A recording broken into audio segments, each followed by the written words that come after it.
نحمده ونصلي على رسوله الكريم أما بعد فأعوذ بالله السميع العليم من الشيطان الرجيم بسم الله الرحمن الرحيم وعباد الرحمن الذين يمشون على الأرض هونا وإذا خاطبهم الجاهلون قالوا سلاما صدق الله العظيم اللهم صل على سيدنا محمد وأصحاب سيدنا محمد وبارك وسلم وصلوا عليه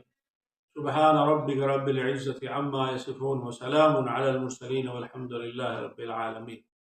سچے ہے اللہ عز و جل جو کائنات کا خالق اور مالک ہے، سچے ہیں اس کے تمام انبیاء، اس کی کتابیں وعدے سب سچے ہیں اور ہم اس پر گواہ ہیں۔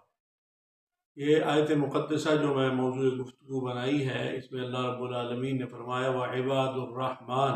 اور رحمان کے جو بندے ہیں الذین یمشون علی الارض، وہ لوگ بڑی نرمی سے، بڑی آہستگی سے، بڑی عاجزی سے زمین پر چلتے ہیں۔ وَإِذَا خَاطَبَهُمُ الْجَاهِلُونَ، اور جب ان کا سامنا، ان کے مخاطب، ان کا خطاب کسی جاہل سے ہوتا ہے، جاہلوں سے ہوتا ہے، قالوا سلاما، تو وہ سلام کہہ کر گزر جاتے ہیں۔ وَعِبَادُ الرَّحْمَنِ الَّذِينَ يَمْشُونَ عَلَى الْأَرْضِ هَوْنًا وَإِذَا خَاطَبَهُمُ الْجَاهِلُونَ قَالُوا سَلَامًا۔ یہ آخری وہ رکوع ہے، تو اس رکوع کے اندر وعباد الرحمن سے جو شروع ہوتا ہے اور آخر تک، اس میں اللہ رب العالمین نے جو اپنے محبوب بندے ہیں، جن کو اللہ نے اپنی ذات کے لیے، اپنی عبادت کے لیے، اپنی اخلاص کے لیے پسند فرمایا ہوا ہے، ان کے وہ اعمال، وہ کردار، وہ افعال، وہ ساری چیزیں جو ہے نا وہ بیان فرمائیں۔ اللہ رب العالمین رحمان اللہ رب العالمین کی صفت ہے، اور رحمان کی جو پسندیدہ بندے ہیں ان کی نشانیاں بیان فرمائی ہیں۔ تو انشاءاللہ تعالیٰ وہ بہت تفصیلی، بہت الگ الگ ایک جو صفت ہے رحمان کے بندوں کی، ایک جو کمال ہے، ایک جو وصف ہے، وہ بہت زبردست ہے، اور اس میں ہمارے لیے در حقیقت سبق ہے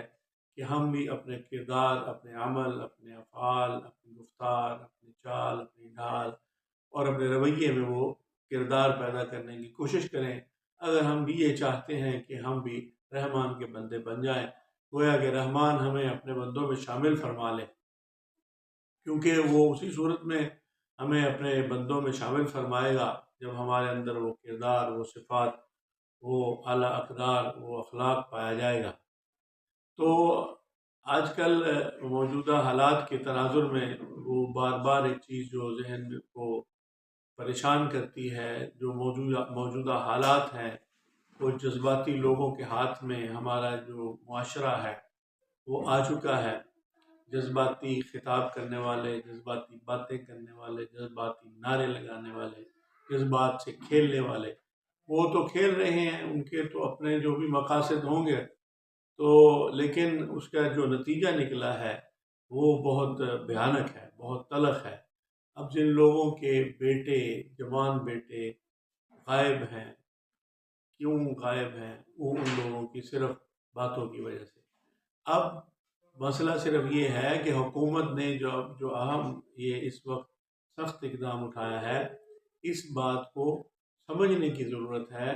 کہ یہ رویہ ہمیں کس طرف لے کے جا رہا تھا، یا کس طرف لے کے جا چکے تھے ہم، کہ اب ہم کن حالات سے گزر رہے ہیں، کس قدر پریشانی ہے ان ماں باپ کے لیے، ان رشتہ داروں کے لیے، جو حتیٰ کہ یہاں تک کہ ماں باپ بھی چھپتے پھرتے ہیں کہ ہمیں نہ کہیں پکڑ لیا جائے۔ کچھ حضرات دائیں بائیں ہیں، تو کیا ہے اس سارے مقصد؟ کیا ہمارے نبی صلی اللہ علیہ وسلم نے یہی تعلیم دی؟ نہیں دی، بالکل بھی نہیں دی ہے۔ بالکل بھی یہ جذباتی نعرے، خالی نعرے، بالکل بھی ان کی کوئی گنجائش اسلام میں نہیں ہے۔ ختم نبوت کا جو مسئلہ ہے یہ آج کا پیدا ہوا نہیں ہے، یہ رسول اللہ صلی اللہ علیہ وسلم کی حیات طیبہ مطہرہ میں ہی پیدا ہو گیا تھا۔ جب ایک دعوے دار نے یہ کہا تو اس نے کہا کہ چلو آدھی کر لیتے ہیں۔ آپ صلی اللہ علیہ وسلم نے فرمایا کہ یہ نہیں ہو سکتا۔ تو رسول اللہ صلی اللہ علیہ وسلم کی حیات طیبہ میں، مطہرہ میں اور آپ کے بعد حضرت ابوبکر صدیق رضی اللہ تعالیٰ عنہ نے ہر دور میں ایسے پاگل سر پھرے اور ذہنی توازن سے محروم، جن کا ذہنی توازن بگڑا ہوا ہے، جن کو پتہ ہی نہیں چلتا کہ وہ کیا بول رہے ہیں، کیا کہہ رہے ہیں، کیا کر رہے ہیں، ایسی لوگوں کی باتوں پر غور کرنا ایک دانشور، ایک سمجھدار، ایک فہم و فراست والے شخص کے لیے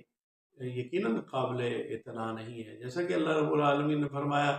کہ جب جاہلوں سے سامنا ہو تو ان کو سلام کر کے گزر جائے، یعنی کہ ان کو اہمیت ہی نہیں دے۔ جو جاہل آدمی ہے، جو بات کو سمجھنے کی کوشش نہیں کرتا، جو جیسے ابو الحکم تھا، یہ جو ابو جہل، اب وہ تو اسلام کی عظمت، سہولت، دبدبے اور شوکت کی روشنی میں جب اس نے اسلام قبول نہیں کیا اور اپنی ضد پر اڑا رہا، تو وہ ابو الحکم یعنی حکمت کا باپ اسلام سے پہلے اس کو کہا جاتا تھا۔ اپنے قبیلے کا سردار تھا، بڑا شاعر تھا، بڑا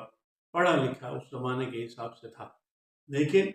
اسلام کی عظمت کو، اسلام کی نعمت کو، اسلام کی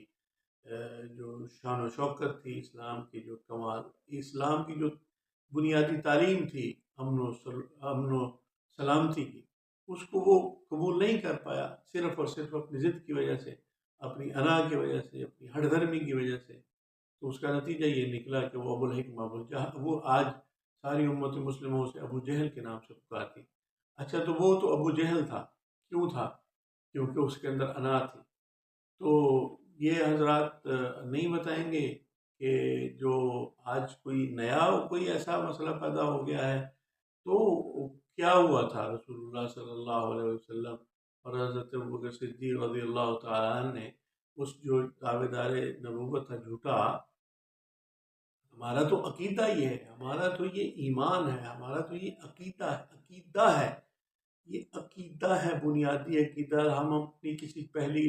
ویڈیو میں عرض کر چکے ہیں کہ ہمارا یہ بنیادی عقیدہ ہے، یہ ہمارا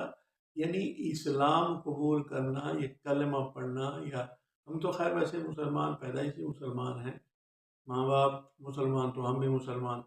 لیکن جو بندہ شعور کی آنکھ کھول کر،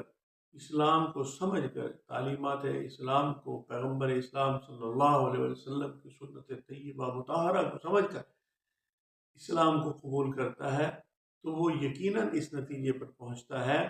کہ اسلام کو ہم نے اس لیے قبول کیا ہے کہ ہمارے نبی محمد رسول اللہ صلی اللہ علیہ وآلہ وسلم اللہ کے آخری نبی، ہم نے آخری نبی کا کلمہ پڑھا ہے، اس میں تو کوئی دوسری رائے ہی نہیں ہے۔ جیسے اللہ کا کوئی شریک نہیں ہے، اسی طرح محمد رسول اللہ صلی اللہ علیہ وسلم کے ختم نبوت کے بعد، آپ کی رسالت کے بعد کوئی اور نبی کا تصور بھی نہیں ہے۔ ایک چیز جو طے شدہ حقیقت، جاہلوں کو اہمیت دینے کی کیا ضرورت ہے؟ اہمیت دے کر گویا کہ ان کی باتوں کو، ان کو بار بار اچھال کر، ان کا نام لے لے کر، ان کی باتیں کر کر کے، اور اپنے نوجوانوں کے جذبات کو بڑکا کے، اب دیکھیں ہم مسلمان ہیں، یہ ہمارا مسلمانوں کا ملک ہے، مسلمان معاشرہ ہے، ہر بندہ کلمہ گو جو ہے محمد رسول اللہ صلی اللہ علیہ وسلم کی محبت و عشق میں دکھانے والی بات، یہ کسی کو بتانے والی بات ہے؟ کوئی اس کو دیکھ سکتا ہے، کوئی چیک کر سکتا ہے؟ کون ہوتا ہے کوئی کہ وہ کسی بھی مسلمان کی محبت رسول صلی اللہ علیہ وسلم کا کوئی ترازو یا پیمانہ لے کر بیٹھ جائے اور سندیں بانٹتا پھرے کہ یہ چونکہ بس صرف مسئلہ یہ ہے، یہ صاحب الرائے اور اہل دانش اور اہل بینش کو سمجھنا چاہیے اس بات کو، اور اس بات کو پروموٹ کرنا چاہیے، اس کو پروجیکٹ کرنا چاہیے، اس کو پھیلانا چاہیے کہ یہ جو کچھ بھی ہو رہا ہے، یہ اس لیے ہو رہا ہے کہ جو انہیں لگ رہا ہے کہ جیسے کہ بھئی ہم بس داروغہ ہیں، ہم بس طے کریں گے، جس کو ہم سمجھیں گے اس کو مسلمان قرار دیں گے، اس کو ہم اہل سنت قرار دیں گے، اور جس کو جو ہمارے معیار پر پورا نہیں اترے گا، تو یہ کتنی غلط بات ہے، کتنے افسوس کی بات ہے۔ اس پر انشاءاللہ ہم اگلی گفتگو میں مزید اس حوالے سے بات کریں گے۔ اللہ تعالیٰ ہمیں صراط مستقیم پر چلنے کی توفیق عطا فرمائے۔ آپ ہمارا چینل سبسکرائب کر لیں، لائک اور شیئر کر دیں۔ والسلام علیکم ورحمۃ اللہ وبرکاتہ۔